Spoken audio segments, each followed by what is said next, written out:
الاول کا پیغام ہے۔ ماہ ربیع الاول آپ صلی اللہ علیہ وسلم کی ولادت باسعادت کا مہینہ ہے۔ آپ یہ بات اپنے ذہن میں رکھے جائیں۔ ایک بات تو یہ اپنے ذہن میں نقش کر لیں، جب اہل سنت کا لفظ بولا جاتا ہے، یہ بات ذہن میں رکھیں۔ میں پورے دعوے کے ساتھ منبر میں بیٹھ کے یہ بات کرتا ہوں، جب اہل سنت کا لفظ بولا جاتا ہے، اہل سنت کا لفظ بولنے سے ایک مسلک مراد نہیں، ایک جماعت مراد نہیں، ایک گروہ مراد نہیں، ایک فرقہ مراد نہیں۔ جب اہل سنت بولا جائے گا، اہل سنت کے اندر دیوبندی بھی آئیں گے، اہل سنت کے اندر بریلوی بھی آئیں گے، اہل سنت کے اندر اہل حدیث بھی آئیں گے۔ اہل سنت یہ تینوں مکتب فکر کا نام ہے۔ اہل سنت جو بھی سنت پہ عمل کرتا ہے، اور وہ دیوبندی ہے، سنت پہ عمل کرتے ہیں، وہ بریلوی ہیں، سنت پہ عمل کرتے ہیں، وہ اہل حدیث ہیں۔ اب اہل سنت کا لفظ کسی ایک کے ساتھ الاؤ نہیں ہے، کسی ایک فرقے کی پہچان نہیں ہے، سب اہل سنت ہیں۔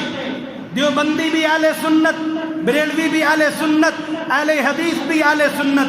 جاؤ کتابیں اٹھا کے دیکھ لو، حدیث رسول اللہ کی تفسیر اٹھا کے دیکھو، فقہ کی کتابیں اٹھا کے دیکھ لو۔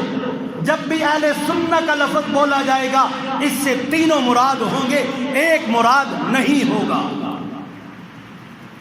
پہلی بات تو یہ۔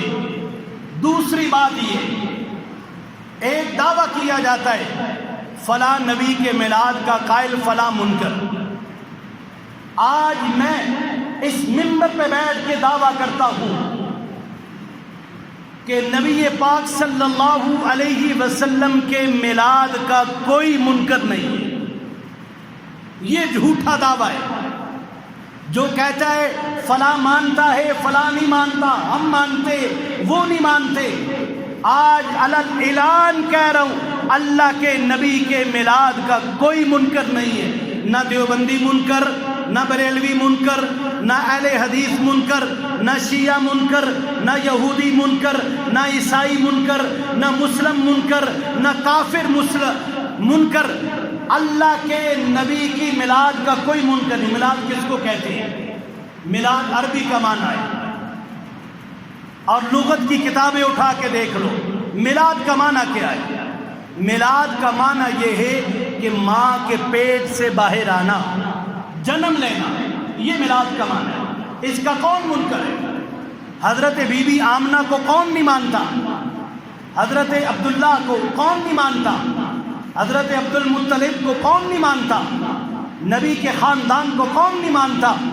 نبی کی پھوپھیوں کو کون نہیں مانتا؟ نبی کی خالہ کو کون نہیں مانتا؟ یہ سب مانتے ہیں۔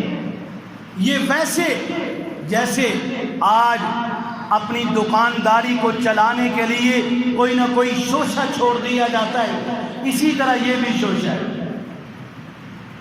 سب سے پہلی بات سوچنے کی یہ ہے کہ آپ صلی اللہ علیہ وسلم کی ولادت کا مقصد کیا ہے؟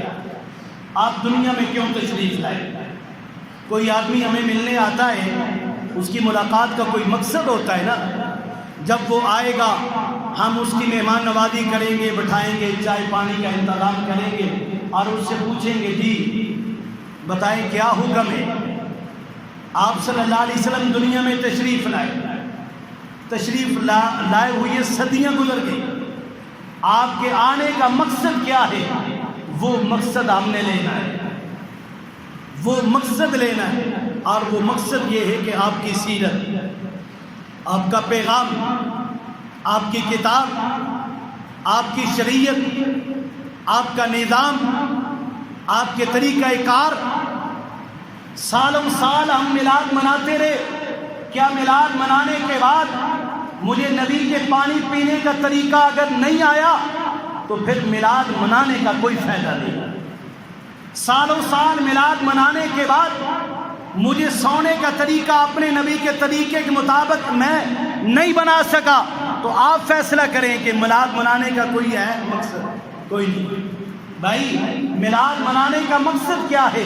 میری زندگی، میرا اٹھنا، میرا بیٹھنا، میرا سونا، میرا چلنا، میرا بولنا، میرا پینا، میرا کھانا، میرا بیٹھنا، میری عبادت، میری ریاضت، میری پکار، میری دعا، میری نماز، میرے سارے کے سارے معاملات اللہ کے نبی جیسے ہو جائیں کہ جیسے آپ بتا کر گئے، نماز یوں پڑھو، سونا یوں ہے، کھانا یوں ہے، پینا یوں ہے، خوشی یوں کرنی ہے، غمی یوں کرنی ہے، یہ سارے معاملات اگر مجھے سمجھ آ گئے، کرنے آ گئے، تو پھر میں اللہ کے نبی کی میلاد کے مقصد کو سمجھ گیا۔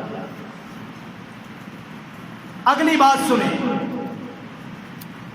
جس نے بھی کلمہ پڑھا ہے وہ اپنے اپنے طریقے سے اللہ کے نبی کی میلاد کو مناتا ہے، کوئی ضروری نہیں ہے۔ میں نے اپنی طرف سے، اپنی سوچ سے، اپنی فکر سے، اپنے نظریے سے کوئی طریقہ بنا لیا، اب میں کہوں کہ ساری امت مسلمہ اسی طریقے پہ آئے، یہ میری سوچ غلط ہے، یہ طریقہ نہیں تھی، یہ میری سوچ ہے، میرا نظریہ ہے۔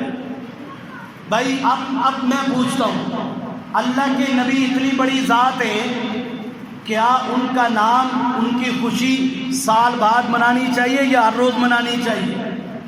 آپ بتائیں، ہر روز منانی چاہیے یا نہیں؟ بھائی بولتے نہیں، ڈر رہے، ہر روز منانی چاہیے یا نہیں؟ میں آپ سے پوچھتا ہوں کہ آپ صلی اللہ علیہ وسلم کی ولادت باسعادت کا وقت کیا تھا؟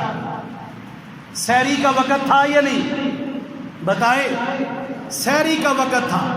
تہجد کے وقت آپ دنیا میں تشریف لائے، آپ کے دنیا میں آنے کی آمد کا وقت سحری کا وقت، آپ کی تشریف آوری کا وقت دنیا میں آنے کا کون سا تھا؟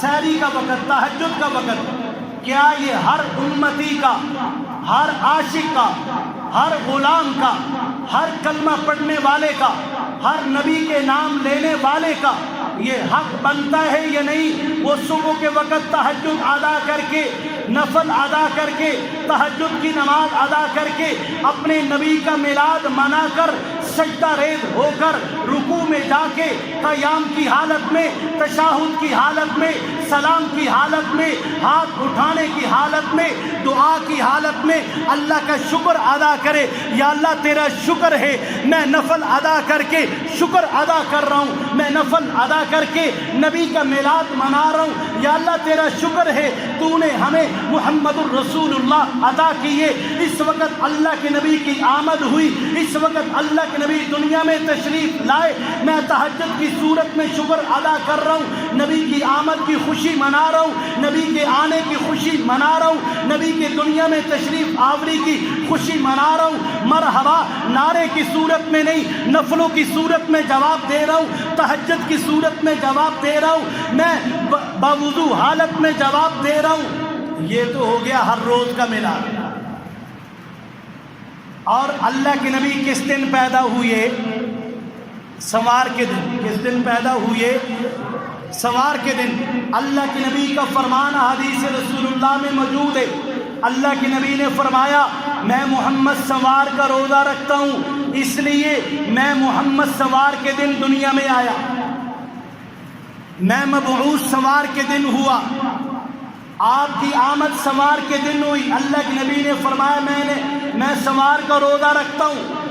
آج ہر امتی کو، ہر کلمہ پڑھنے والے کو، ہر اللہ کے نبی کا نام لینے والے کو، ہر عاشق اور غلام کو، ہر کلمہ گو کا یہ حق بنتا ہے یا نہیں؟ ہر سوار کا روزہ رکھ کے نبی کی آمد کی خوشی منائے، بنتا ہے یا نہیں؟ بھئی آپ کہتے ہیں یہ سال بعد نہیں مناتے، ہم کہتے ہیں آپ روز مناؤ، تہجد کی صورت میں، اعمال کی صورت میں، تلاوت کی صورت میں، اللہ کی